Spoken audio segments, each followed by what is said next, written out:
Hello guys, blessed morning. Hindi tayo sa bahay, papunta tayo sa farm. And kahapon binaklas ko yung mga blades sa traktora or tractor. Yan, bumili ako ng mga blades na kailangan palitan dahil meron tayo nabali, meron tayo nalaglag. Tapos yung iba sobrang iksi na or maliit na lang yung natira, kaya papalitan natin ng mga bago. So ito, ganito yung original na nut and bolts na nakalagay, nut and bolt na nakalagay doon. So nakakita ko, ayan, original na pang traktora. Bumili na rin po tayo.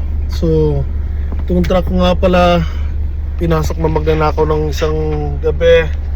So hindi ko pwede papalitan yung susiya mismo dahil magastos masyado. Kaya ang ginawa ko na lang yan, bumili ako ng lock.